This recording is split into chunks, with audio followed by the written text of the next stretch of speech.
décadas, México se ha convertido en un país donde la informalidad laboral parece no acabarse, parece que se mantiene. A veces, cada que se presentan los datos de empleo en México, pues parece que sigue creciendo.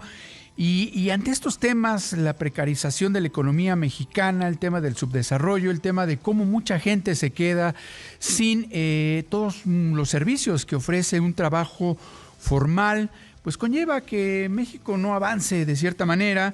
Y hoy se da a conocer, por ejemplo, que la Concanaco Servitur está proponiendo una ley general de formalización productiva y del comercio con ejes que son bastante importantes para entender cómo impulsar a que la economía mexicana, pero sobre todo los trabajadores formales que están ahora en la informalidad, pasen a la parte formal y que reciban, pues bueno, todos los beneficios que tiene que trabajar con todos los de la ley. Para platicar más de este tema, me voy a enlazar rápidamente vía telefónica con Octavio de la Torre, quien es el presidente de la Concanaco Servitur. Octavio, muy buenas noches, muchas gracias por tomarnos la llamada.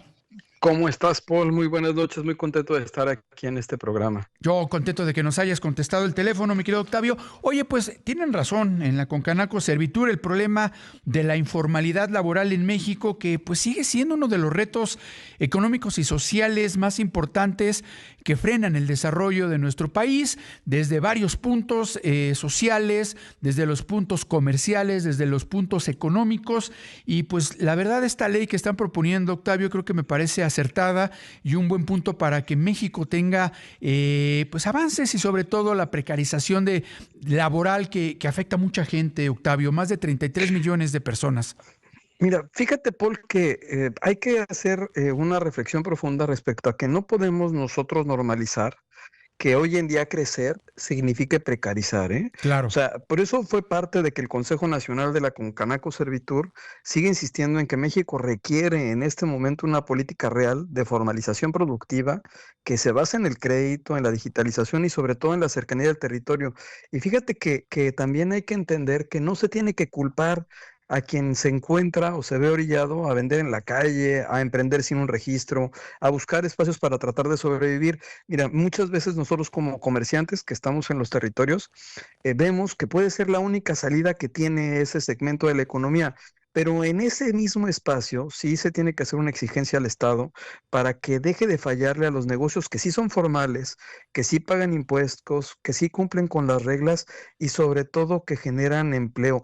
Hoy en día la informalidad, que podemos hablar de dos tipos de informalidad, tú estabas mencionando de manera correcta la informalidad laboral, pero también otra informalidad en términos de unidades económicas en nuestro país, que es mucho mayor a la informalidad laboral, pero hoy en día la informalidad es una trampa, y es una Claro. trampa para quienes se encuentran dentro, pero también es una injusticia para quienes sí cumplen desde un espacio de legalidad, Paul.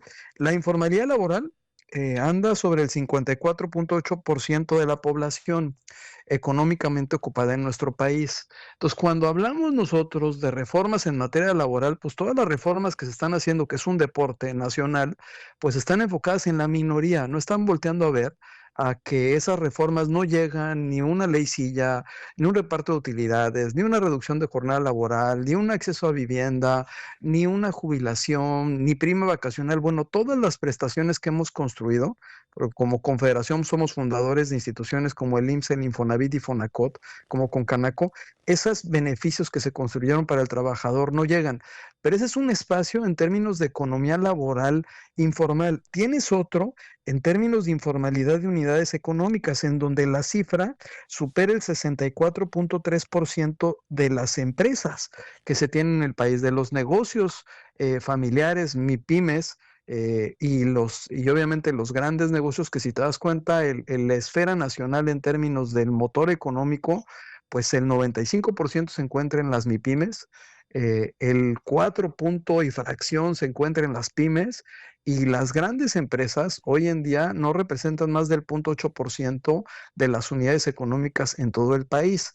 En esa misma proporción se encuentra el espacio en cuanto a la economía laboral y la ocupación que se genera dentro del territorio nacional, en donde el sector comercio, servicio y turismo es el que más volumen de empleo, de Producto Interno Bruto genera, pero también es en donde se encuentra mayormente estos espacios ocupados por quien trata de salir adelante, pero pues no tiene todas las condiciones que se deben de tener y también hay una generación, particularmente en algunas entidades federativas, estados y municipios, donde es demasiado permisible el que se establezca el mercado gris, el que establezca el ambulantaje, pero un ambulantaje y un mercado gris que lo que te vende es piratería, que lo que Claro. te genera es contrabando.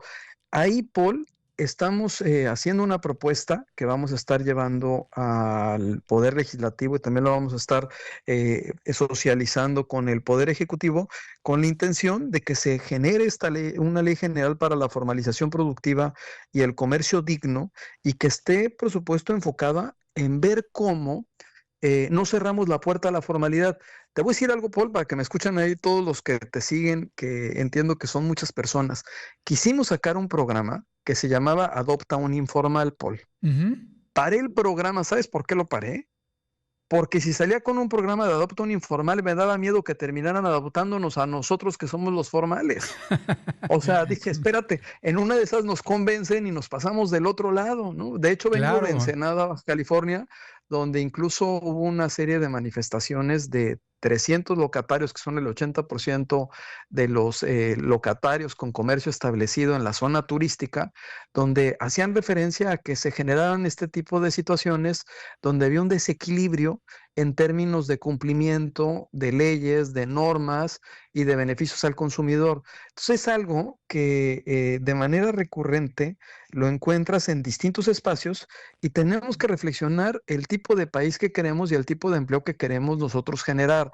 Si es momento de ver cómo se reducen las cargas en términos administrativos, regulatorios e impositivos, es decir, en impuestos, para el segmento formal, pero también de qué manera, Paul, generamos también una empatía, un acercamiento con herramientas que permitan también a los informales incorporarse a la formalidad. Sí es un tema de voluntad política y por supuesto que legislativa. Claro, y coincido totalmente contigo, Octavio, porque como comentas, muchas empresas que se consideran formales, pues se terminan impulsando la informalidad y por ahí te puedo poner el ejemplo de Uber, de Airbnb, de todas estas empresas digitales que a pesar de que podrían considerarse formales, precarizan los salarios, precarizan la forma de trabajo, porque pues no dan todos los servicios o todos los beneficios, por llamarlo de alguna manera, sociales que tiene un trabajador formal, Octavio.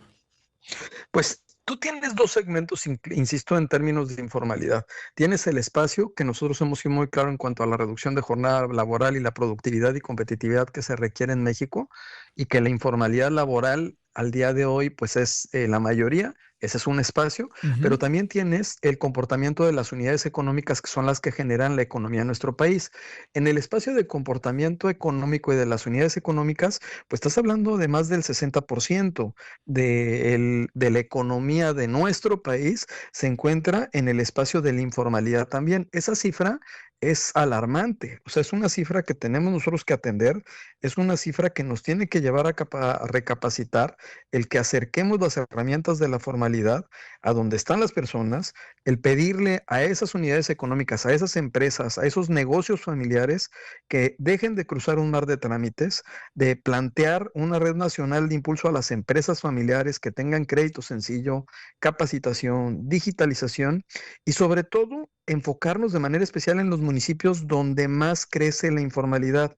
Ahí, desde las cámaras, que están en 1857 municipios, estamos proponiendo una estrategia territorial para que ese salto de subsistencia se dé a la prosperidad, porque todos hablan de la prosperidad, Claro. pero pareciera que es un discurso, no es una acción real, es un discurso hoy en día y no es un tema de polarización, Paul, es un tema de comprometernos a que la meta que persigue el gobierno, pues también genere e impulse la prosperidad que se establece en términos de que no va a haber una prosperidad posible con 16 millones de mexicanos que no tienen derechos laborales, con un volumen que rebasa el 64% de las empresas y negocios familiares que se encuentran en la formalidad, y el crecimiento real se va a dar siempre y cuando se lleve a los negocios de cualquier tamaño a que cumplan con la ley, a Claro. que dejemos de competir en desventaja. Totalmente de acuerdo contigo, Octavio. Pues estaremos muy pendientes de esta Ley General de Formalización Productiva y Comercio que van a llevar y pues estaremos dándote lata más adelante, Octavio. Muchas gracias y te agradezco que nos hayas contestado la llamada. No, al contrario, Paul, y recordemos que la formalidad no debe de ser un privilegio, debe de ser el camino, un camino accesible para todos y una responsabilidad de los líderes empresariales de abrir la puerta, no cerrarla. Totalmente de acuerdo, Octavio. Muy buenas noches.